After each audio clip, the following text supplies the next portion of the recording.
This time, I'm going to ask Mr. O'Keefe to call the roll because we have many people appearing by Zoom, and so I think for efficiencies, we'll just formally call the roll. Mr. O'Keefe. Yeah, thank you, Your Honor. Judge Needham.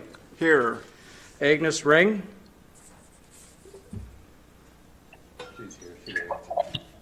Gotcha. Allison Page. Here. Bob Fiedler. Here.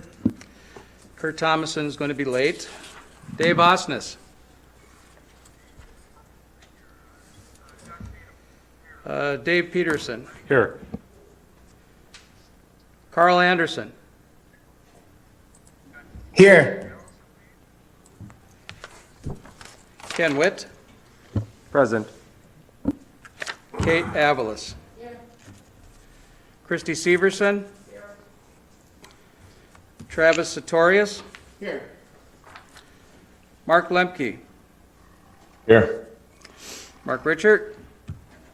Here. Randy Morset. Scott Cox. Here.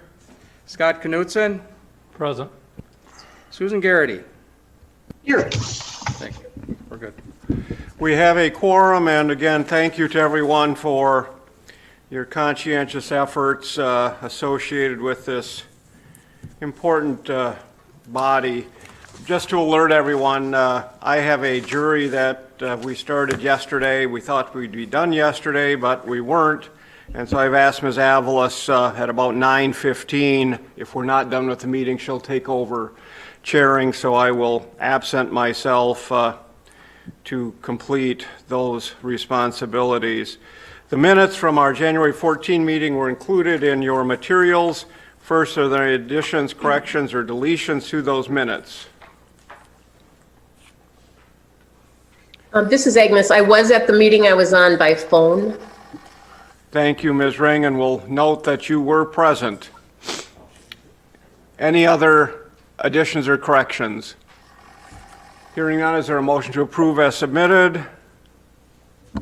So moved, Your Honor. Motion by Mr. Witt, second by Chairman Peterson. Hearing no other discussion, all those in favor signify by saying aye. Those opposed, same sign. Carried. Public comment. I know we have some folks here who I suppose technically qualify as public. Is there anyone who would like to make any public comment to our meeting this morning? Hearing none. Under the business items, the CJCC and Treatment Alternatives and Diversion Grant Financial Review, Mr. O'Keefe. Thank you, Your Honor. Really, we're pretty early into the game with budgets. There's nothing significant to report. Everything is in line with our budget items. That's part of the packet. Are there any questions? Mike again included the updated financials. Hearing none, that review stands as approved. The Treatment Alternatives and Diversion Grant update for 21, Mr. O'Keefe, Ms. Kitzberger, Ms. Maltoff. I'll bring up one thing. The person that was scheduled to be hired at the Day Report Center, the triage pretrial specialist, has started on March 11th, I believe it was, and she's from the Hudson area, has a background in social work, and also is working on a master's, I believe, with an emphasis in mental health counseling. So this probably was a good choice, and she's being trained right now. She's following Sergeant Kaler around in the Day Report Center for the next probably 30 days. So that's good news. Relative to the 21 grant, Lisa, Kim, anything else that you want to add? Your Honor, I think at this time we're on track. It's pretty early in the season. However, I think that the governor's budget has requested to increase the TAD to 15 million, which is double what it is right now. Obviously, that's obviously very early as well. So we're just kind of monitoring all of those things to see how things play out this year. And that's probably a good segue into our third item, which is the work group that I appointed I asked Judge Waterman to chair that, and Judge, you want to give us an update as to what your group has been doing? Well, we have met. I think this really dovetails with what Ms. Moltoff had commented about. We did meet. We think that our funding will largely be driven by how well we can demonstrate achievement of goals and using our data to pursue projects and solve problems that the numbers suggest need attention. And we're fortunate because we've kept really good data, I think, in our programs in diversion and with treatment court. So we feel very confident about the county's ability to get funding. We did identify some areas where we think that our programs can redirect attention, redirect resources based on what the numbers are telling us. There's also a lot of data suggesting that we're hitting our targets as well. So I thought the meeting was enlightening. I think we had a good discussion. From here on forward, it's really going to be left in Ms. Kitzberger and Ms. Moltoff's hands because they're the ones on the ground level who really know their programs the best and know how to move the pieces in their program to justify the continued grant. Now, if there is more funding available, that may change things, but assuming that funding remains at current levels, we think we've got a pretty good plan on what we're going to do. Ms. Kitzberger, Ms. Moltoff, anything you want to add about the upcoming cycle? I'll just add real quickly, I participated in a pilot study with the state on racial equity and inclusion within our programs, and so far they've been able to pull arrest data and conviction data to the county and compare that to our treatment court entry and outcome data. And so far we're looking like we're in pretty good shape. We're matching the population that's identified through some of that CCAP data. And folks don't appear to be excluded or have difference in outcomes based on the racial data available to us. The next push for this project is actually going to be taking a look at comparing that to the jail population. Outagamie County has been able to do that, and so I'm trying to get some of the information on what they collected from the jail and how they were able to use that information to compare, again, the treatment court population compared to the jail population compared to their arrest and conviction status. So this seems to be one of the areas of highlight and concern this year for the state. We'll make sure we keep up and participate in these pilot opportunities whenever they're made available. Thank you. Lisa, anything you want to add? No, Your Honor, thank you. Thank you. Anyone have any questions of Judge Waterman or the other folks who are on that work group? Again, it's a work in progress. Clearly, as I shared with Mr. O'Keefe, I believe the budget is now in the hands of Joint Finance. At least my understanding is that they may be writing their own budget. And so we'll just kind of have to wait and see what happens and what the dollars are and what the basically the competitiveness will be going forward. But I think we're well positioned to hopefully secure those dollars. Justice Services Task Force, I thought Judge Nordstrand was going to be here, and I don't see him by Zoom. I, unfortunately, but for me, fortunately, because I was on vacation, missed the last meeting. So Judge Waterman, are you comfortable in kind of updating where we're at on the task force? I'll do my best. I'm not really good at ad-libbing or riffing, but yeah, we had a good discussion. And let me just maybe provide an overview of what we're hoping to achieve. We've kind of reached a unique point, I think, with our programs where they've grown to the point where they're at capacity. We think that there is going to be an increased demand for our alternative programs like diversion, like treatment court, like some of the pretrial services that the Day Report Center does. As the county grows, I mean, we're nearly 100,000 people now. In the next 10 years, our county is probably going to continue growing and most likely grow substantially. We also see that there is a trend in criminal justice reform across the state and even nationwide. Bail reform is talked about a lot. I think we'll hear today more about pretrial release reform and changes that can be made there. There is a trend away from traditional beliefs of probation and incarceration and utilizing community-based alternatives like diversion and treatment court. So we think these programs are going to continue to be in demand and will need a place to grow. We've also identified some limitations with the way that they are currently structured, with these programs being housed in different departments. We have treatment court and CJCC sitting in the courts. Diversion is sitting in the district attorney's office. Day report center is sitting in the sheriff's office. And then we have programming through behavioral health. So we have a lot of rehabilitative programs splintered and placed in different areas. And a lot of these programs are also funded in common by TAD funds. So the idea has been discussed for years, as long as I can remember being here, about the possibility and the idea of bringing all of these groups under one umbrella, bringing them together and utilize their strengths, utilize economies of scale, so that these programs can continue to develop, continue to grow, and continue to better, more efficiently serve the people of St. Croix County. And after all, that's what we're here for. We are public servants, and we're here to serve the public the best way and the most efficient way that we can. So that's what the discussion was about, and we've continued that with our second meeting. We have another one scheduled for noon today. We have a number of different ideas kind of floating around that are being discussed. One idea is to have what's been called the Justice Services Program or Justice Services Department.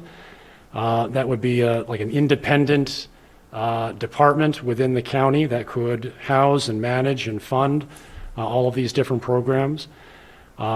We've had a suggestion about moving some or all programs into behavioral health at the Department of Health. We've discussed the possibility of keeping them where they are and having somebody or somebody act more as a, I'll call it an ombudsman or a director or a supervisor to try to coordinate the work of all of these different programs. So there's a lot that's on the table. I think that we've had some very good and productive discussions with all of the stakeholders. I think we've tried to keep an open mind about the strengths and the advantages and disadvantages of each of these ideas. One that is kind of percolating today is the idea that La Crosse County is using, and Bob Fiedler had done some investigation and reached out to La Crosse, which has a, I guess you would call it a branch of their Health and Human Services Department that oversees a lot of their pretrial programs and their post-judgment programs like treatment court and diversion. And we're going to have, I believe it's is it the district attorney that's coming, Bob? Yes, Your Honor. District Attorney Grunke will be with us by Zoom. Okay. And he'll outline the process that La Crosse County took to get there. It was a lengthy process. It didn't happen overnight. And also discuss the advantages and the disadvantages of that type of structured program. So the work continues. And I've kept a very open mind. I've heard a lot of things that I didn't know and have helped to formulate my judgment. But I want to emphasize too, it's not about the judges trying to take over something. I think Judge Needham had initiated the conversation and initiated this task force, but not with the idea of trying to take over programs or try to centralize programs within the courts. It's actually quite the opposite. We're looking for ways to try to capitalize on an economy of scale, unite programs that are doing similar things and have similar funding sources and that serve similar populations, and try to harness an economy of scale and better serve the public. So I'm looking forward to this afternoon. We'll have more information as the task force continues its work. Thank you. Judge Nordstrand, are you on?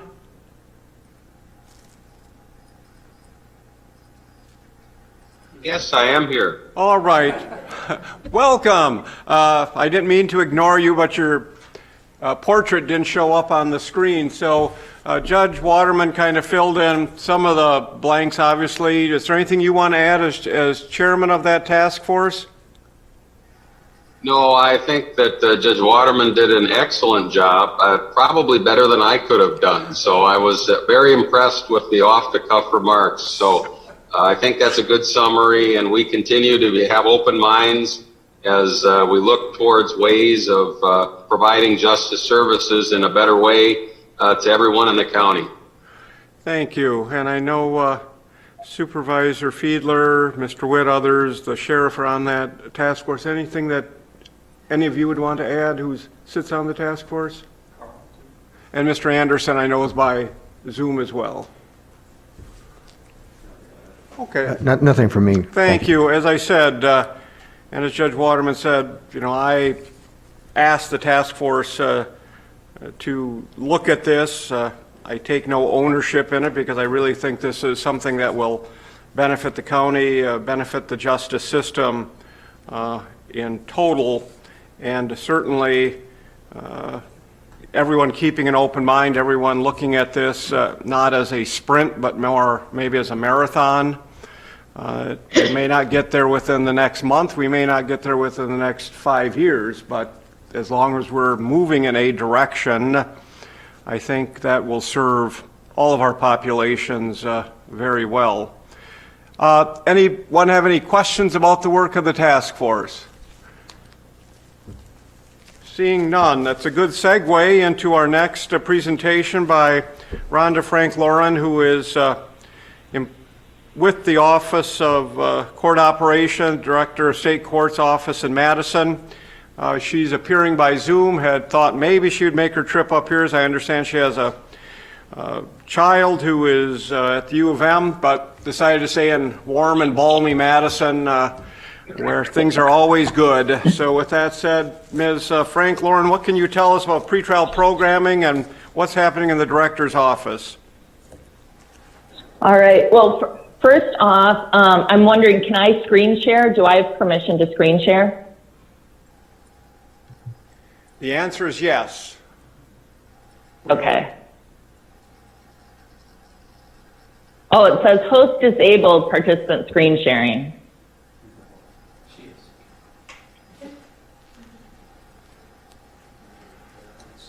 So the reason why I couldn't make it up there is my day has filled with one Zoom meeting after another, and I wasn't sure if I would be able to have a room to just sit in and do Zoom once I did the meeting with you guys. So now I can do it. Hold on 1 second.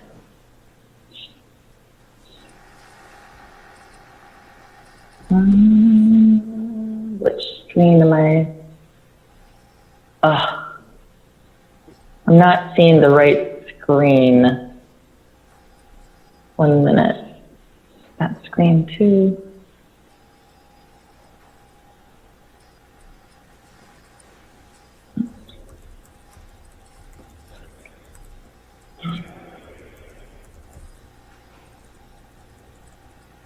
There we go.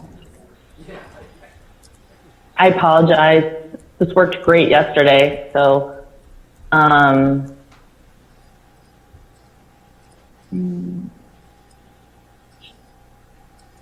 right, hold on. Can you see just the main screen, or are you seeing?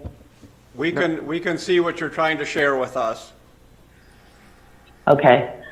All right, so this is the Wisconsin Pretrial Program update, and I am fairly new to my position. I started in December of 2019, and this position had never existed before. After my presentation, you're going to know that Wisconsin has a pretrial program manager, a little bit more about the EBDM pretrial pilot program, and some of the future pretrial projects. Who am I, you may ask?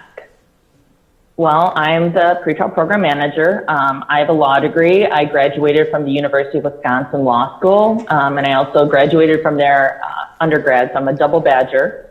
I completed the Jean Lane Ware Leadership Academy through the Wisconsin State Bar.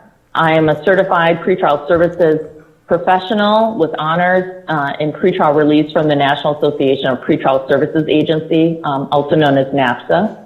And I have extensive experience in criminal justice at the federal, state, and county level. Among my prior roles, I was an assistant district attorney in Marathon County. I was one of the first pretrial assessors in Dane County. For nearly 9 years, I was the United States Probation and Pretrial Officer in the Western District of Wisconsin and in the District of Puerto Rico. And in undergrad, I worked at a halfway house, so I've kind of seen all sides of it.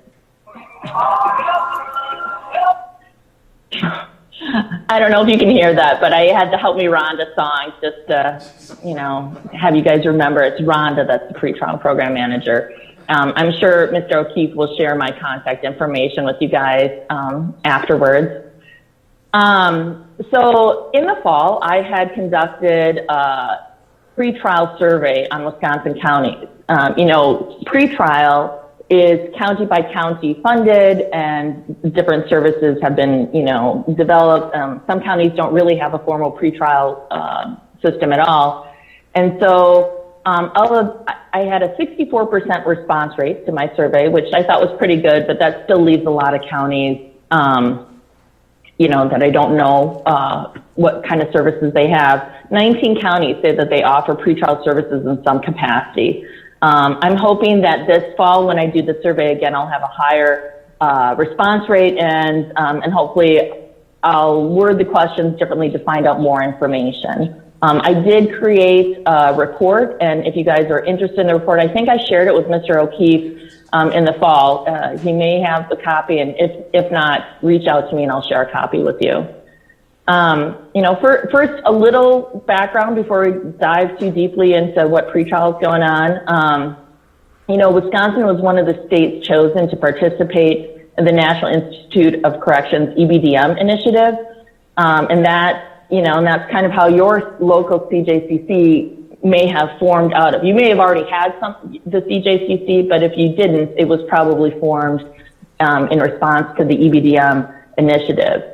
And that initiative aims to apply empirical knowledge and research-supported principles to justice system decisions made at the case, agency, and system level, and seeks to equip criminal justice local and state policymakers with information, processes, and tools that will result in measurable reduction of pretrial misconduct, post-conviction reoffending, and other forms of community harm resulting from crime.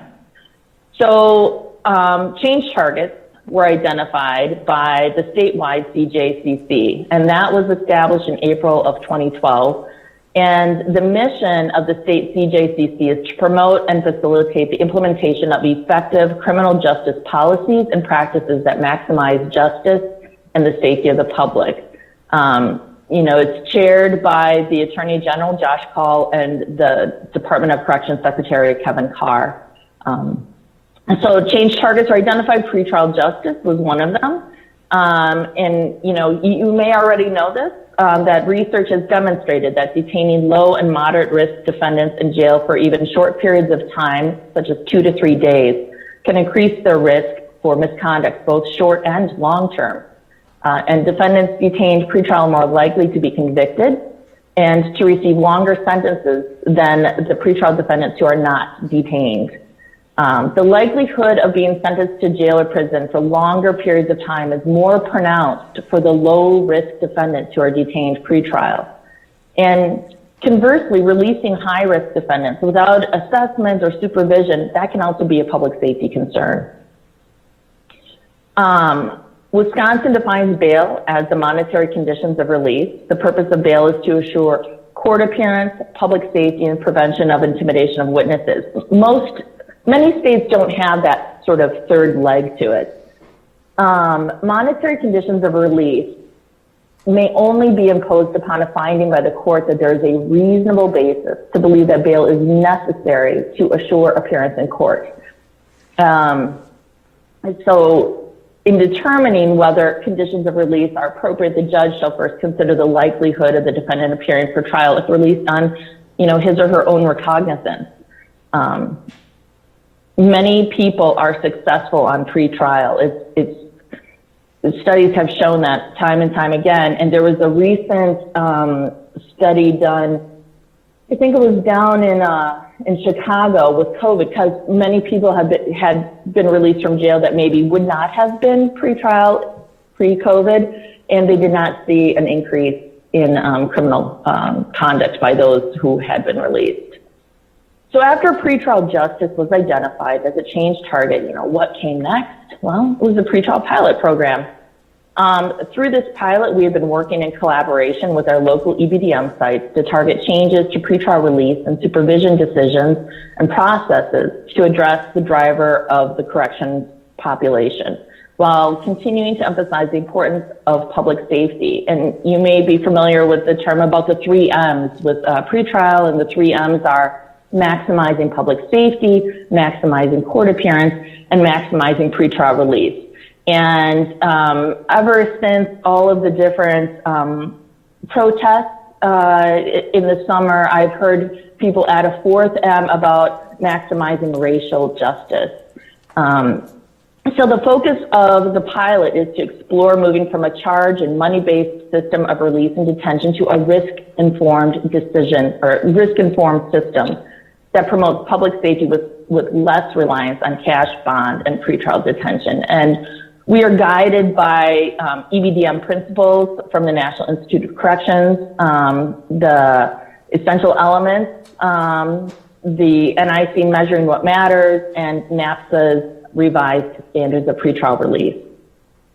So the counties, the pretrial pilot counties, I don't have Milwaukee on there. Milwaukee was one of the initial pretrial pilots, but they were so far advanced in implementing pretrial reforms that when I came on, it was really these 7 counties that were the focus of helping implement the public safety assessment and other pretrial reforms.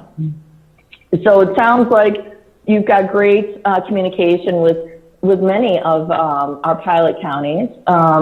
It's my understanding that one of the things you guys were interested in is learning a little bit more about, the different case management software that the counties are using. Chippewa, Eau Claire, and La Crosse all use Avatar. And if you're not familiar, Avatar is a case management system that's often used in human services, and it can be modified to accomplish your pretrial goals. And Eau Claire was really the pioneer in that, and they helped Chippewa and they helped Eau Claire, and it seems to be working very well for them. Marathon County they created this amazing spreadsheet, and they're using that, and they're currently in the process of adapting one solution. I'm not very familiar with that case management software, but I think that too is more for human services. And Rock County, they contract with Justice Points, and part of that contract was their case management software, which is Equivance, which is a North Point software. And it's my understanding you're currently using the Compass pretrial, and that's part of North Point, many things that they do. So just as an aside, Equivance can be used for the public safety assessment. If you choose that software, you don't have to continue with the Compass pretrial assessments. Waukesha is using Marathon County's Excel spreadsheet as they continue with their contract negotiations. And Outagamie is using Audemon CE, and they are going to be upgraded to Audemon AIMS pretrial. I think that, I'm not quite sure why that upgrade hasn't happened yet. I think that maybe they're still in beta testing or something with the AIMS. While we're still on the screen, Mr. O'Keefe had said that you guys were kind of interested in what's the cost to start up, the PSA and the pretrial stuff. And I really only had one county that was able to respond. Unfortunately, there's a lot of people and site coordinators that have children and they have spring break, and so I haven't been able to get the dollars and cents here. But Marathon County said that they estimate their cost was where did I have it here? I think it was like 283,000, and that included the pretrial assessor and 2 case managers. And that does not include the cost of the case management system, and it doesn't include like UA testing or GPS, because those are already fully established and funded through other programs, kind of like how it sounds like you guys have different programs that cover different things. I don't know more about dollar amounts, but as I do, I will share it with Mr. O'Keefe and he can share it with you guys. The pretrial pilot program mission is to develop and implement policies and operational procedures which follow legal and evidence-based practices in pretrial release and detention to support the goals of the 3 M's, you know, maximizing public safety, maximizing court appearance, and maximizing release. So the pretrial pilot is seeking to test a set of legal and evidence-based practices consistently, while at the same time recognizing that there's variations in local practices and variations in resources. Consistent use of the pretrial risk assessment tool, in our case, we're using the public safety assessment, consistent data definitions and captures, and consistent supervision practices. We're hoping to learn from the pretrial pilots and modify. And that's the whole philosophy of evidence-based decision-making anyways. It's not that it's written in stone and you have to make it that way. You're constantly evaluating the data and do you need to change it? And we're hoping to replicate this elsewhere in the state. The public safety assessment is an actuarial pretrial risk assessment tool. It's research-based.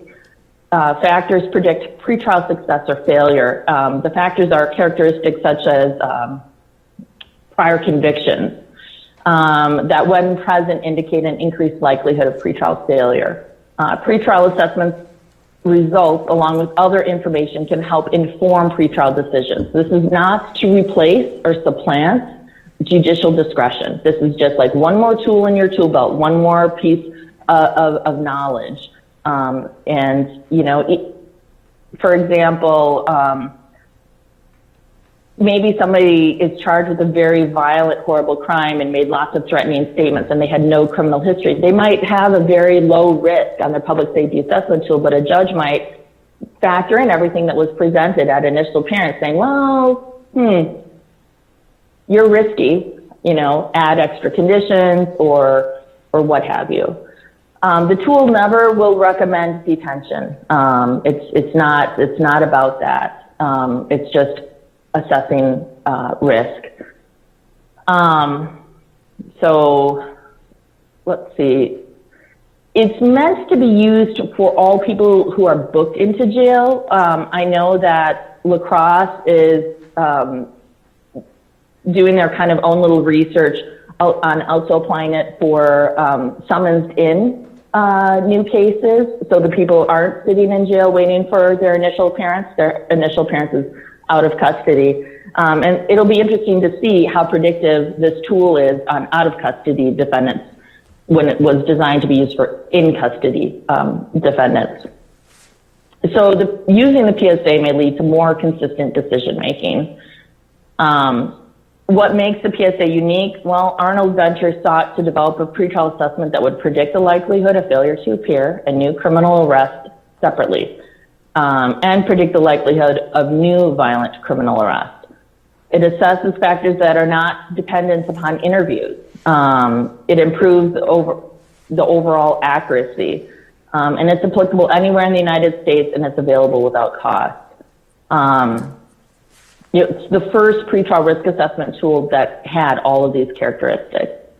What are the 9 risk factors evaluated by the PSA? It's age at the current arrest, is the current offense a violent offense, and we have a violent offense list that the pretrial pilots have all agreed upon that we're using, that if you choose to use the PSA, you don't have to reinvent the wheel. We already have Wisconsin's violent offense list. Does the person have a pending charge at the time of the arrest for this instant offense? Do they have prior misdemeanor convictions? Do they have prior felony convictions? Do they have prior violent conviction? So you could have a violent conviction that is a felony or is a misdemeanor, right? Like battery is violent, but it's a misdemeanor. Well, it can be a felony, but, and prior failures to appear in the past 2 years, and prior failures to appear that's older than 2 years, and prior sentence to incarceration. So those are the 9 factors that weigh a person's risk. Remember, the PSA is not intended to drive the decision, but instead to inform the decision. Pre-trial release decisions must be individualized. The judicial officer must look at the person before them and decide whether and which conditions of release are necessary. Conditions, financial or otherwise, should not be imposed categorically or simply based on the criminal charges or on the PSA, the numbers, like the risk numbers that it produces. Judges should, when ordering conditions of release, give the least restrictive conditions of release. Remember, money does not equal public safety, and over-conditioning can be harmful. And it's an importance of a risk-based supervision, so that the riskier people have higher levels of supervision and the low-risk people have lower levels of supervision. So that's that. And so you may be aware that there is an ongoing discussion about the relationship between risk assessment and biases. You know, there's some concern that risk assessment tools can add to issues of disparity. However, the alternative to not using a tool has not alleviated this issue. Just for a moment, juxtapositioning the Compass pretrial tool versus the PSA, the Compass tool is kind of a black box. It was created by a private company, and you don't necessarily know how the factors are weighted. The PSA is all the information's out there, how they weight things. The PSA was developed based on 750,000 criminal records, and then it was revalidated on over 1 million. So I'm not sure with the Compass tool what the history is on validating it, but just kind of comparing those two. The goal is to utilize the tool that have demonstrated fewer differences and are more neutral in terms of race, ethnicity, gender, and socioeconomic status. So the PSA uses static factors, which is considered an improvement. So it removes a factor such as where does someone live? So that can influence like how much money they have or what the neighborhood is like. But you know, there's a recognition though that the individual in front of you is impacted by those systemic factors. So it's great that this conversation is going on. I mean, it highlights the continued need for judicial discretion in the decision-making process, ongoing research and evaluations in this area, and just critically looking at the impact of these tools going forward. And I'll get to it a little later, but we're hoping to do a local validation of the public safety assessment in the pilot site, and we can see, how is it working? Is it effective? And all of that. And I have that meeting at 10 after this to talk about how we're going to go forward with the validation. Here's a sample of the public safety assessment for Eau Claire County. Now remember, they use Avatar. So each public safety assessment report might look a little different, right? Depending on your software and how you want it. I suppose it's pretty small for you guys, but it lists the 9 factors and what the responses were. It has the current charges and the severity of those charges. On their report, it tells you, based on the release conditions matrix, what the recommended monitoring level is. And this person, level 4, so they're considered a very high risk because they were a 6.5. And so they have, as part of what the pilots, we kind of had decided, like, well, what's level 1 supervision? What's level 2, level 3, level 4? And so they even have their level 4, supervision, the suggested conditions for that are the court reminders, weekly face-to-face contact, no alternative contact, and criminal history checks. Now, in relation to what is the research out there on pretrial supervision, the only research that we know, the only supervision tool that we know for a fact works is court reminders. All of the other supervision conditions such as UA testing, GPS, all of that, we're not sure how effective that is. And Dane County is just starting in a research program on pretrial supervision conditions with, I think it's MDRC, and I have a brief summary of that in my pretrial newsletter that I sent out last month, and Mike has a copy of it. If you need a copy, I'll send it to you. All right, so moving on. So did you know that most pretrial defendants present low to moderate risk of pretrial failure? You know, the majority of defendants do show up to court and are not arrested during the pretrial period. Based on the risk principle, you should match supervision risk to the level, you know, and intervention should match risk. So depending on what the level of maybe technical violation of pretrial supervision, you would have a rubric of, you know, how would you address that? You know, poor matching levels to supervision levels to risk levels may increase pretrial failure rates. It goes both ways, right? Like over supervising low risk people or under supervising high risk people, you may have less success.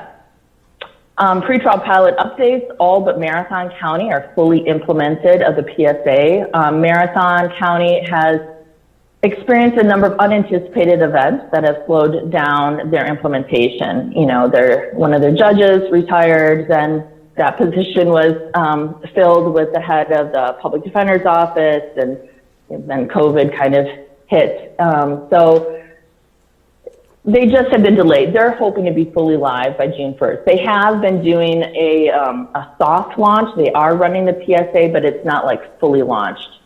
Oh, here's my number for Marathon County. 238,000 is the number. 238,000. And Laura Yari said that she estimates the cost of GPS at around $5.15 per day per defendant. I don't know if that's a number that you need, but I thought I would share it. And alcohol monitoring, she estimates that costs $5.45 per day per defendant as well. So let me see here. What else was I going to say about? Oh, we are working on the foundational documents. They are almost done and ready to be presented to the statewide EBDM committee to make them public. What has delayed the release is NIC's revised Measures What Matters document was expected to be released at the end of 2020. It wasn't. Then they said early 2021. It's still not released. So we don't want to go through the whole process of having our outcome and performance measures document be approved, and then we need to change formulas on it. So a statewide update, the Wisconsin Department of Justice received a $1 million federal grant via the fiscal year 20 Justice Reinvestment Initiative. This grant will be used to further develop state data research and technical assistance resources for pretrial sites. So they're going to expand the core database. I would think that you guys are using the core database for your CAD program. I think that's how it was first developed. And they're going to create a pretrial module within core that will have the PSA embedded within it and pretrial case management software. The Wisconsin Bureau of Justice Information and Analysis, BJIA, is going to hire a pretrial data analyst with these funds that will hopefully help all counties, not just the pilot counties, in analyzing the data that that are produced for pretrial is what makes the program successful versus, maybe what is not furthering the goals. And then the technical assistance, I think that the goal is to have an outside technical assistance professional come in and help us, expand upon what the pilots have done, our documents, and roll it out to additional counties. So I have a meeting at 10 to find out more about all of that, because I work in, the Office of Court Operations. All of the money and all of those decisions are in the executive branch, and I'm just trying to work collaboratively with them and help them however I can. So the future is the public safety assessment support. The pilot site coordinators are very helpful. They support one another. They'll be willing to help support other counties implementing the PSA. We're going to keep doing data collection. We're going to review the data, comparing it to our different outcomes and performance measures. We're going to do local validation. I'm not sure how long that will take. I know that you have to have a certain, I think it's N number or P number, like you have to have a certain number of people come through your system to do the validation, and we need to talk to some researchers about what that number is. And once again, the goal is to make the PSA available to all Wisconsin counties who want it. And so this is a little recap. I'm the pretrial program manager. That's my email. And the pilots are really committed to, spreading the good word of, pretrial reform. Here's some additional resources. The National Institute of Corrections, and they have like learning modules on their website. It's not just documents and stuff. It's a great resource.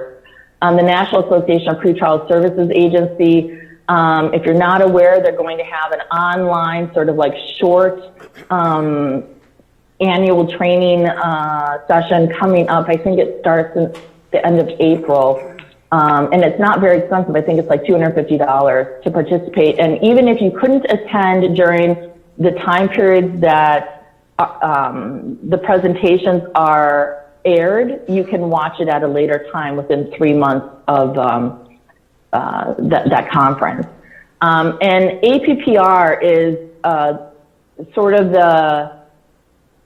the great resource that the Laura and John Arnold Foundation, now known as Arnold Ventures, they have given money and resources and support to APPR to help ensure the public safety assessment is available to everyone who wants it. They have implementation guides.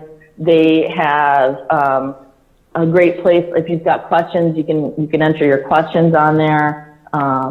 So pretty impressed with what they have.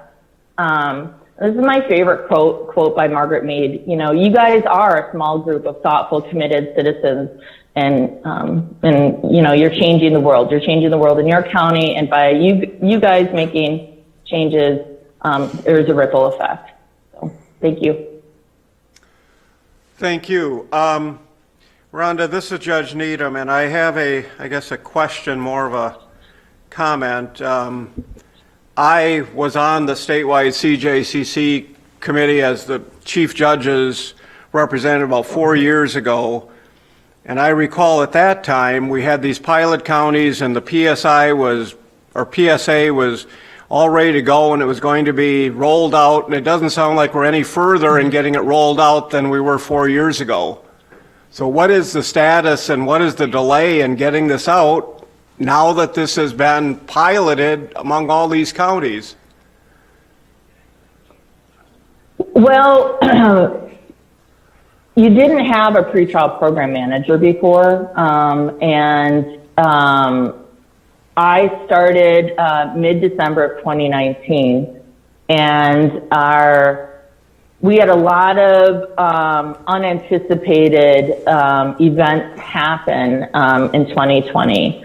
Our TA provider had hired a new person to help us, and it took her 2 months to kind of get her sea legs about her, and she's never been able to visit any of the pilot sites. We had been working with the DOJ to, they were contracting with Waterman to make Waterman, the case management software, available to all of the pilot sites, and that contract was going to make it available for no additional cost to any county that wanted to use it. And abruptly, in March last year, or maybe it was February, the DOJ, whoever analyzes like security risks for new software, had decided that where Waterman maintains their data was too risky, and the DOJ said that they would not continue on in the negotiation process. And so that, at that point, all the counties had to scramble and negotiate their own contracts for case management. So that was a slowdown. Also, our current TA provider, their contract was set to expire in June of 2020. And there was going to be a warm handoff to CJI. There was supposed to be a new grant from Arnold Ventures to help do all of the final stuff. And everyone expected Arnold Ventures to fund the grant, and COVID hit, and the following week, Arnold Ventures declined to award that grant to CJI. So we were very lucky that our technical assistance provider extended their contract and helped us, but we've been so hobbled with COVID because the pilot sites, the coordinators had a lot of things that they had to resolve, right? Like all of you guys had of how to do pretrial in these new times. So that slowed stuff down. But I don't know. I don't know why things weren't further along when I started. As I said, and my point is, we're using Compass for primarily felonies who are booked into the jail, which is an extremely time-consuming. It involves a personal interview, and it appears that this 9 question can be done probably much more efficiently without an interview. And so I still don't understand, why it's not being rolled out. But again, I don't want to go into a lengthy explanation, but let's just say, having been on the statewide CJCC, having heard 4 years ago, it's just a matter of time till we get this rolled out. And what I'm hearing now is we're no closer, is really frustrating for counties who want to do this, but unless you're in the pilot, we're sitting on the sidelines. So that's my frustration. Anyone else have any questions or comments? I have shared the draft documents with Mr. O'Keefe, and I don't expect them to be changed much. And as they do change, if they change the final version, I will share that as well. There's nothing stopping St. Croix County from moving forward and implementing the public safety assessments. And if you want to do that, I'm perfectly willing to help you do that. Okay. Any other questions, comments? Thank you very much for your presentation. Judge Waterman, court-appointed special advocates update. Just briefly, there have been some changes with the plan for CASA. You may recall that when we started exploring this program, the national and the state CASA had insisted on a regional format where Barron County would be the hub of the program for Western Wisconsin that would extend spokes into neighboring counties, St. Croix being one of them. That was fraught with a lot of challenges and problems. Suffice it to say, it has not worked out, and the judges had approached CASA about doing its own program in St. Croix County. And I am pleased to report that the CASA program has essentially approved it, although informally, given us the green light to go forward with a standalone program for St. Croix County. There's still a lot of work that needs to be done. We need to have a 501c3 established. We think we've got that under control. We are collecting data to do a feasibility study to get the official formal stamp of approval from National CASA. We have to demonstrate that we do have a need in this county. We have no question that we do, but we need to provide the data to support that belief. We will need to reactivate our board of volunteers. The judges can only go so far with developing a program like this, and eventually we will have to turn it over to others outside the court system to bring it to a conclusion. We do have a number of individuals who've expressed an interest and have participated so far, so we'll be counting on them to continue their participation. We would also like to expand it to have some geographic diversity throughout the county. A lot of our board volunteers are based in the Hudson area, and that of course is important, but we'd also like to have representation from Baldwin and from New Richmond and Somerset and Woodville and the other communities in our county that will no doubt be served by this program. We'll also need to hire an executive director, fundraise, and then eventually recruit volunteers. So there's a lot of work to be done, but we think we have cleared what has been a major obstacle to formulating a program for the county, and we'll continue to keep this body updated. Thank you. Questions of Judge Waterman about the status of CASA? The good news is that we're moving forward and with an independent program, which I think the judges were convinced would be the only alternative. Judge Waterman has done an excellent job of keeping the ball rolling, so to speak. We're going to move into subcommittee updates and proposal to combine subcommittees. Mr. O'Keefe. Thank you, Judge. In the interest of time, I'd like to turn this over to Bob Raritt to talk about the substance abuse and the mental health subcommittee. We just had a mental health subcommittee meeting. I'd like him to share some information about that. But he also has a proposal that he would like to present to the CJCC today. So Bob, are you still with us? Yes, I am, Mike. Good morning. Good morning, everyone. Good morning. If I could speak to the proposal of combining the two subcommittees first, the idea here is to really to look at the broader context of how substance use and mental health integration makes sense and is being pursued nationally and at a state level. The idea being that integrating these two areas of behavioral health makes sense for the populations being served and for the kinds of goals and objectives that these committees have. I think combining these two committees would strengthen and enhance their efforts and their goals for achieving a better outcome for this population.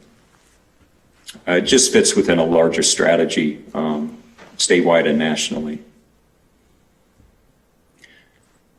And Mike, would you like me to give a brief update on the mental health subcommittee?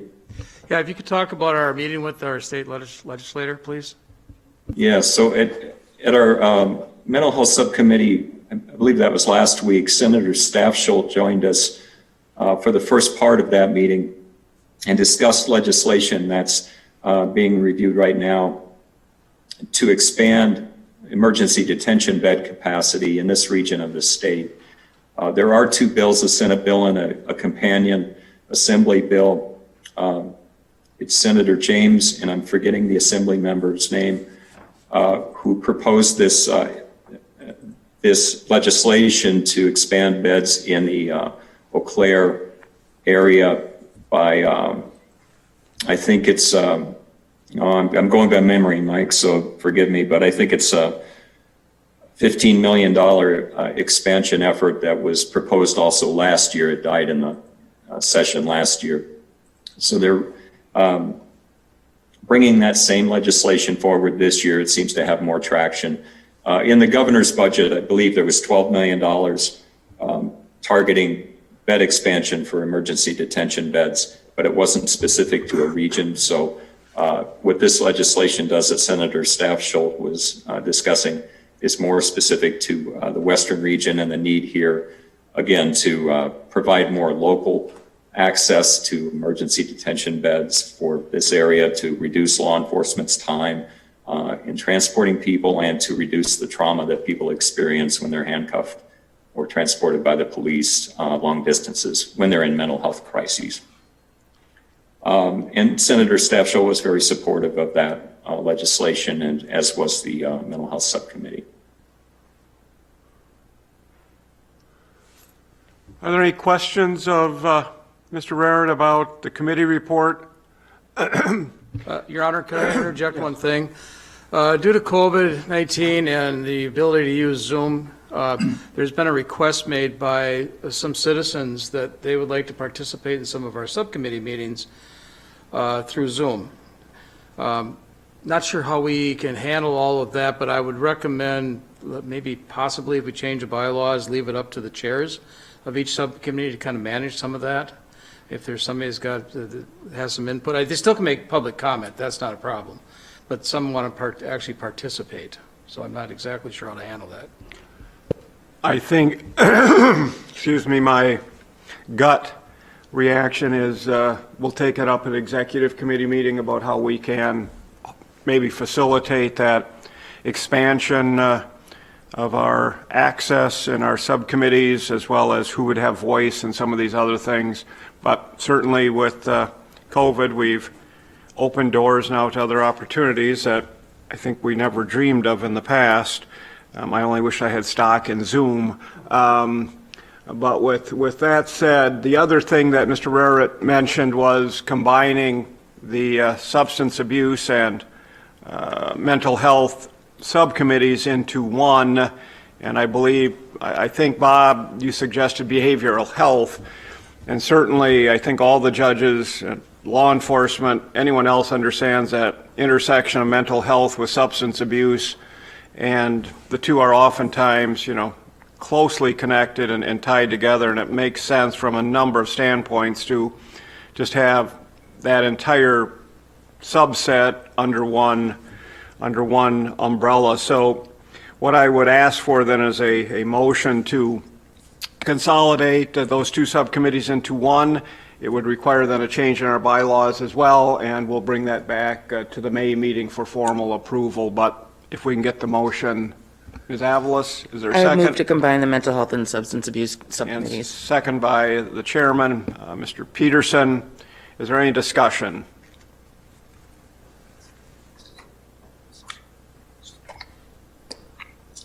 Allison, I see your microphone light on. Is there something you wanted to say? No, I just am fully supportive. Oh, okay, thank you. With that said, all those in favor signify by saying aye. Aye. Those opposed, same sign. Carried unanimously. Thank you all very much. Behavioral health updates. Ms. Lopez.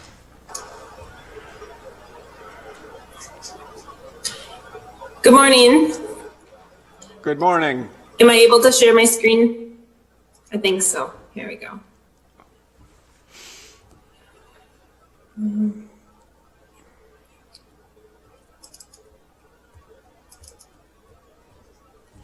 Okay, so hopefully you can see my screen that says 31821 continuous improvement. Yes? Well. Okay. So there's a lot of words on this. I shared this with Mike O'Keefe, so he has this available for the notes. But just to do a really quick update on some of the things that we've done or we are doing at within behavioral health, we are really looking at a planful, intentional review of the current program coordination that and efforts that we were looking at trying to increase some of our collaborative efforts and really look at the consumer experience and make it as simple as possible for the consumer to access services and seamless from one area to another. And also in this process, just really looking at increasing our own awareness, and then maybe just fine tuning some of the really great work we already have going. So what we're doing is we are involved in a continuous improvement project where we've had staff volunteer to be on one of these 4 areas. And what we're really looking at doing is really trying to focus on supporting the past county strategic directions. And the one we're really looking at is the evaluating and prioritizing county services. So the 4 areas that we've asked staff to kind of engage in is the first one being community engagement. So really examining the proposed ideas and suggestions we have and how we can maximize our involvement, our presence, our collaboration in the services in the community, which would include places like schools, hospitals, Grace Place, the ones that we're working with, but maybe we could increase the way we're doing things. So we're asking staff to really evaluate who our stakeholders are and how we can partner and organize in a cost-effective, resource-responsible method. The second area is really the consumer experience. So really asking staff to take a look at from intake to aftercare, how does that look? How does it feel? Is it smooth? Are there places that we can really increase to make it a much more consumer-friendly area? The third one is engagement, and this is where many of the stakeholders maybe on this committee would be interested in, is the engagement, collaboration, partnership with the community stakeholders within our county system. So are we working really well with, CJCC and other justice services areas, and what exists and what methods can we increase our collaboration and where can we improve? And then the last one really is just trying to reconnect our staff who are all over the place right now working from home as we come back into the office area. So we just began this process on the 28th. It's kind of an aggressive timeline, but really looking for kind of the initial recommendations by May. And this is something I would imagine would be continuous. We would hopefully just continue to look at this, but really getting staff involved and frontline staff and their ideas and really looking at trying to make this better for all areas. So some of the other things that we're doing, so staff continue to mostly telework from remote areas. Some are seeing clients face-to-face, and they just continue to utilize their proper PPE and social distancing. Definitely, we've seen an increase in emergency services, and this is something that's not unique to us, but also the police and the hospitals are seeing an increase in people in crises. Adult protection and public health have begun to really streamline their services and their response to some of the concerns in the community. So they have actually collaborated and are meeting on a regular basis to get more timely and maybe more effective services to that population. There's also increased efforts to partner in programming within the jail.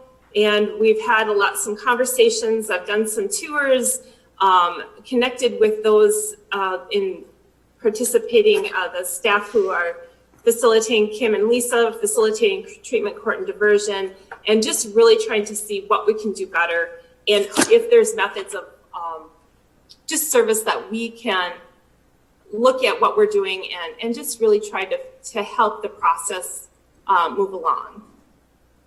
Any questions for me today? Any questions of Ms. Lopez? Thank you for that report as to what's going on, and again, the partnership that the department has with the courts and everyone else is really appreciated, and we look forward again to continuing to develop. Good morning. If the judge is speaking in the county boardroom, he's muted.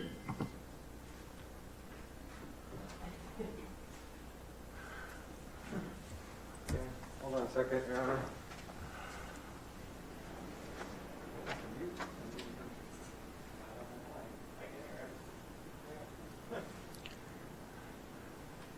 Thank you, Chief. Now I hope everyone can hear me, and I was just thanking Ms. Lopez for her presentation, but also the partnership that the department has with the courts. I know the Sheriff's Department and all the other stakeholders, and addressing what are really combined needs on so many levels. I'm going to absent myself from the meeting, and I've asked Ms. Avalos to take over, but before I do, there's one announcement I want to make, and that is to tell everyone with reluctance that Mike O'Keefe has submitted his retirement to us effective June 1. We'll have another meeting before now and then when we can formally thank him and recognize him, but when I took over as chair 2 years ago, Mike was thinking about maybe retiring, and I convinced him, persuaded him, coerced him into staying on and helping me transition to being chairman and taking over some of these responsibilities. And to understate that he is a phenomenal resource for this county, I can't speak in loud enough or strong enough terms the value that he has provided to CJCC and to the work of the courts, the work of the county. His background, his experience, his connections are going to be extremely difficult to replace. And so I make that announcement, as I say, with a heavy heart, so to speak, because he has been a friend. He's been certainly someone who has offered what I describe as yeoman service to CJCC as well as to the county. So I make that announcement. We'll do something more formal in May, but with that said, I leave it to Ms. Avalos. You have left me a grand total of one thing to move to. I appreciate the work. So we're moving to number 9, which is a presentation from Workforce Resource, Inc. With Jackie Schwartz. Jackie, are you? Good. Oh, good morning. This is Deb Leslie, and I'm just going to introduce people. I know we've only have no more than 15 minutes, and so we will keep it to that. So I'm going to share my screen here. Let's see. Just so you know, this is Mike O'Keefe. What you had sent around previously from Workforce is in the packet, is in our packet. Okay, perfect. Okay, thank you. Yep. So anyway, my name is Deb, and I'm the CEO for Workforce Resource. And basically, we're located in the River Falls Job Center. Our mission is empowering people through employment.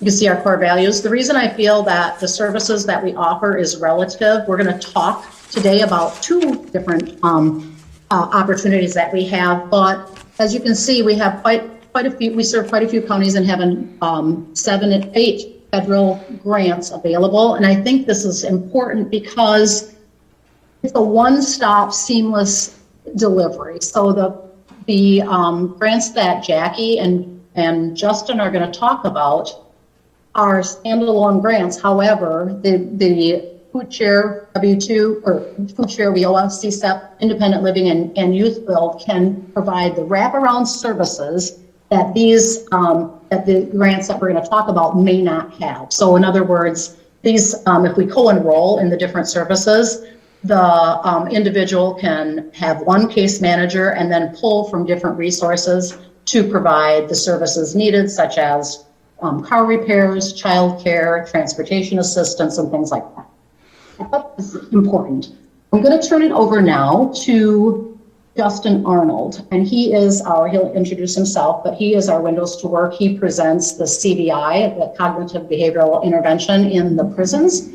And I think it's important that you hear about his program. We've applied for 2 different funding sources, and so I wanted you to be aware of what the program is. We're feeling very confident that they will both come through, and then Justin will be able to offer this in the local jails in St. Croix and Pierce County. So I'm going to turn it over to Justin. Deb, could you go ahead and share your screen with us? Oh, it's not being shared? Oh. You know what? I apologize for that. I thought I was sharing. Oh, here. Are you seeing it now? Yes. Oh, okay, thank you. Sorry about that. I thought I had done that.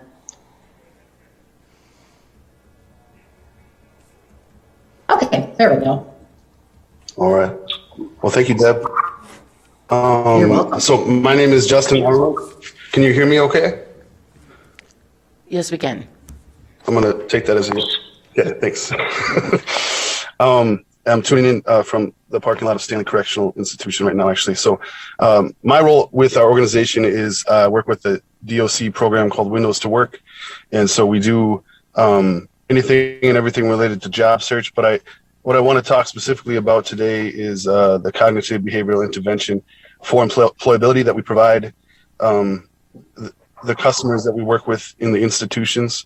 And what we've found is that this program that was created by the University of Cincinnati Corrections Institute and has endorsement from National Institute of Corrections is one that works on the customers or the inmates or the people in our care making better decisions through changing their thought process up front. We talk about thoughts, creating feelings, leading to actions, leading to positive and negative consequences. So we speak specifically to it as it relates to employment. But as we all know, there's a lot of carryover between employment and daily life. So we address that as well. It's based on cognitive behavioral therapy and psychosocial intervention that aims to improve the mental health by teaching individuals how to identify and manage high-risk situations. There's a heavy emphasis placed on skill building activities to assist in cognitive, social, emotional, and coping skill development for the work environment. We do a lot of role playing with the program, and that's what I would be providing as part of this program.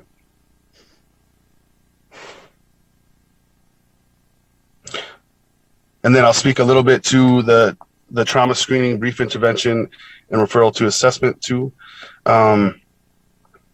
It's a client-centered mental health intervention with two purposes. One is to help individuals generate insight into the extent and effects of their trauma exposure. And we also want to enhance their motivation to engage in behavioral and mental health services. So at this time, I'll turn it over to my colleague, Jackie, I think, who will present the rest of the presentation. Yeah, so I'm Jackie, and I am our Transitional Jobs program lead. So Transitional Jobs is a brand new program to us. We rolled it out February 1st, and we're super excited to be able to offer this to our community. So listed here are the program goals. So the goals are to transition individuals into stable, unsubsidized employment, ensure that both parents can support their children, enhance parental capacities and long-term child safety, and transition individuals in out-of-home care into independent living. And Devin, if you just want to go ahead to the next slide, I can talk a little bit about the phases of participation. So the first thing that we go over, let's say we get a phone call from somebody interested in the transitional jobs. I will go ahead and go through a list of about 8 questions with them. And if I think that they match the eligibility requirements, then we go ahead and complete an application and gather any eligibility verifications that we need. We can also assist them with getting any of the eligibility verifications if they don't have access to it. So once we're done with that, then we move on to orientation, and that can be up to 40 hours of virtual or in-person activities. For instance, I just had an individual, one of his main goals was interviewing. He got nervous when he interviewed. So we did a bunch of interviews, work with him, mock interview working. And so we use a interview stream app, so then he could also record himself, watch it back. I could go through and give some tips. We also had an employer go through it and watch it and offer him some insight that way as well. And at the completion of that orientation, they may be eligible for a stipend of $150. So after we do that, then we try to find a work experience for them. And the goal of that is to help them gain some work skills, some experience, a reference. Maybe that worksite host will directly hire them. It's really about coaching them through and teaching them some of the skills that maybe they don't have. It's also a good way of filling in any gaps that they have in employment, so that an employer can go ahead and look at, they successfully completed, work experience for a set amount of hours. At the 30, 60, and 90-day stage, they're also eligible for an additional $150 stipend on top of the wage that they receive. So upon completion of that, then we move into looking for unsubsidized employment. And so we'll work with them to help them secure and then also retain that employment, help them walk through anything that comes up. They need a backup plan for childcare, or their car broke down, and really work with them to help them be as successful as we can in that unsubsidized employment. And so like Deb mentioned, we're able to offer some supports, such as transportation, clothing for interview, if they need work boots for their new job, connecting them with local resources, the person-centered case management, and we also have the ability to co-enroll in some of our other programs that we offer here. And then another thing that I go ahead and offer to, it could be probation officers, child welfare workers, child support, is monthly reporting so that they can see what that person's participation in the program is. And that seems to be well received and something that some of the people that I've worked with have appreciated having as well.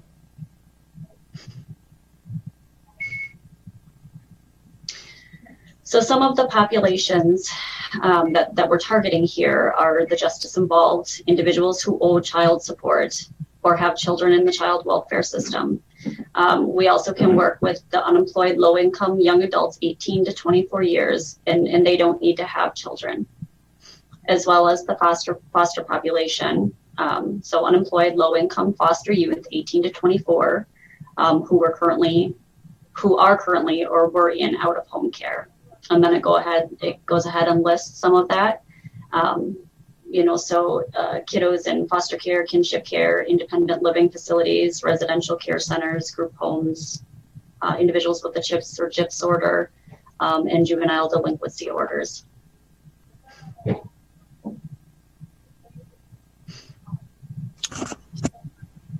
Hi, my name is Bob Whitehead. I'm the contract manager with the Department of Children and Families for the Transitional Jobs and Transform Milwaukee Jobs programs. And Jackie asked if I would talk a little bit about eligibility and a little bit about our demographics. This is a TANF-funded program, so temporary aid for needy families. So we do have a somewhat narrow eligibility criteria for the participants in the program. There's basically two populations that are served within this program. One we refer to as the general population. So they would need to be a parent or with a child support order and required to pay child support, a parent under a reunification plan, a parent who is an ex-offender, and then childless adults 18 to 24.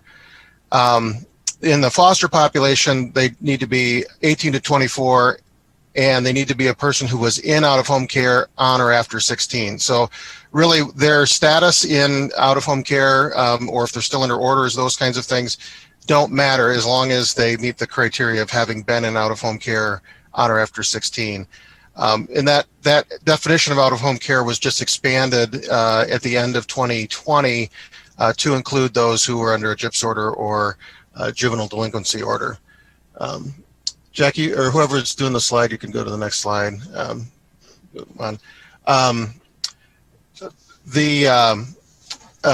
As you can see, about 58% of our participants in the program have been justice involved. About 39% fall under the child support category, and then out-of-home care and child welfare are both lower. This is the out-of-home care is one of the groups that we're trying to expand our services to. But one thing to note on this slide is about 55% of our population fall into more than one category. So these aren't unique individuals in each of those categories. We have a little over half of them that fall into two different categories. We can go to the next slide. So we've got two programs. The Transform Milwaukee Jobs Program and Transitional Jobs programs are both, they're both the same. Just Transform Milwaukee Jobs is focused on Milwaukee County, and Transitional Jobs applies to the programs that are in the rest of the state.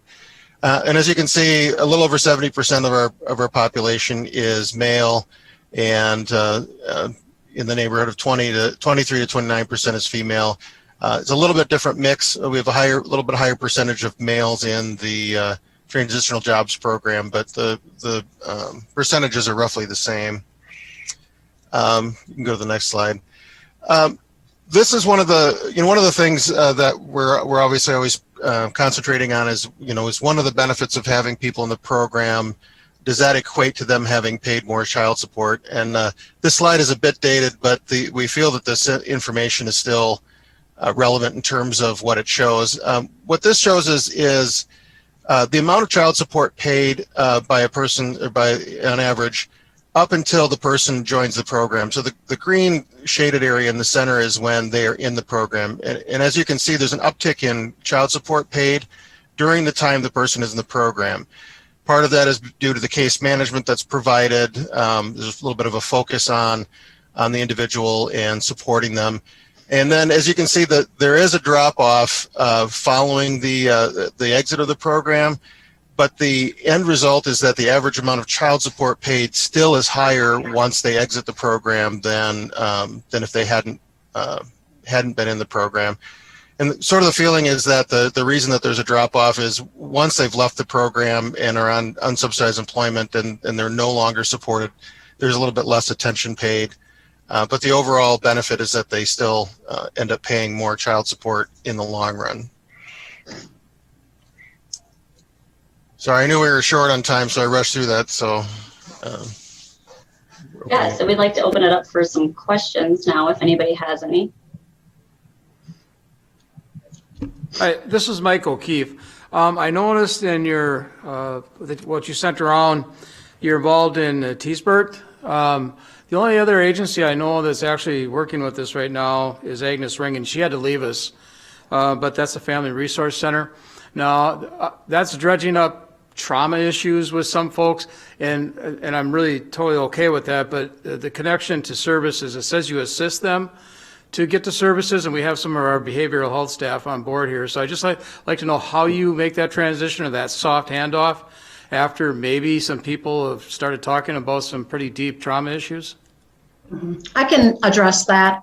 We just actually got it's a grant through the Wisconsin Medical College, and we're working with a specific population in our TANF population, our W-2 Wisconsin Works population, and we just started that. We've received the funding in October, and we just started piloting that program over the last couple months. We did a lot of training with our partners and training with our career planners, and so we do an assessment, which the assessment in the W-2 program does address trauma, but at that time when we go through that mandatory assessment, we offer up the referral into mental health and or treatment services. So there's about 50 to 60 mental health and therapies, peer mentoring, counseling that have agreed, that are very familiar with this and have agreed to take our referrals if appropriate. So we're going to be rolling it out into all 16 counties, which will include St. Croix and Pierce County in October.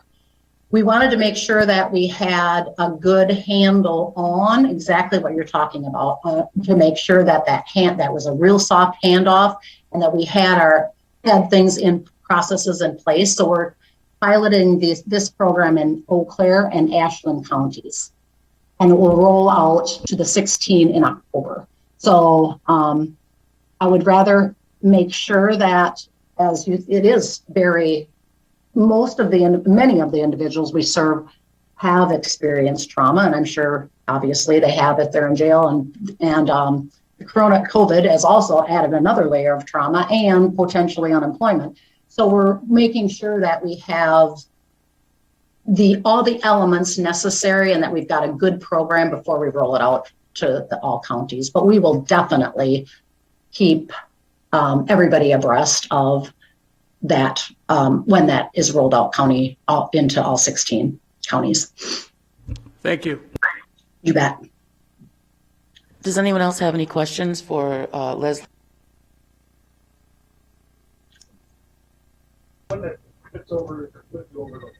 I just wanted to say a quick thanks to Deb and Justin for letting me sit in on this experience.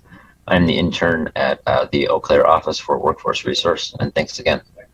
Yeah. And I want to thank you for inviting us. We're super excited about rolling out this program, and we're looking forward to the referrals. And Jackie is the main contact, and she is.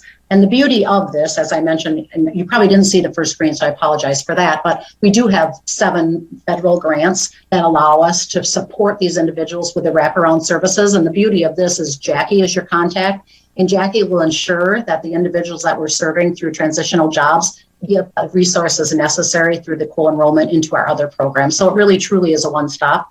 We are taking appointments, even though the job centers are closed, we're taking one-on-one appointments in River Falls. And so Jackie, just shoot Jackie an email and we will make sure that we connect with the individuals. One more thing, if I could really quickly, I know we're on a tight time frame, but I did want to mention, most of the programs will not allow us to enroll people while they're in jail or while they're incarcerated. So this program allows us to do that, which we're really excited about, because then we can start working with that individual while they are incarcerated. And then when they do get out, we can get them a cell phone through our Public Service Commission grant, and we'll have already developed their employment plan with them and potentially put them on a subsidized work site so they can get out on Huber if they're in there for a period of time. So as I said, most of our programs, they need to do comply with certain activities, which won't allow us to enroll them while they're incarcerated, but this is different. So we feel it's very appropriate for this, for the people here to know that there are services available, and Jackie can come directly to the jail and get that paperwork done. Just for the record, our district attorney, Carl Anderson, is the one that asked us to be an agenda item today. So thanks to Carl. Thank you.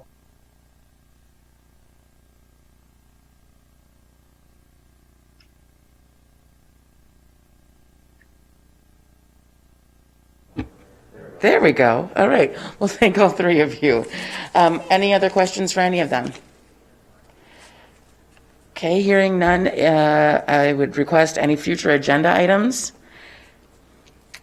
If any of them come to mind between now and the next meeting, please contact Mike O'Keefe and let him know. We've also asked for public comment already, but are there any announcements? All right, hearing none, I just need to comment that Judge Waterman indicated that he doesn't often speak off the cuff, but that is the first time I've ever heard anyone riff and use the term ombudsman. So you may have found a new calling, Judge. Anyway, the meeting is now adjourned, and we'll see everyone in May. Thanks.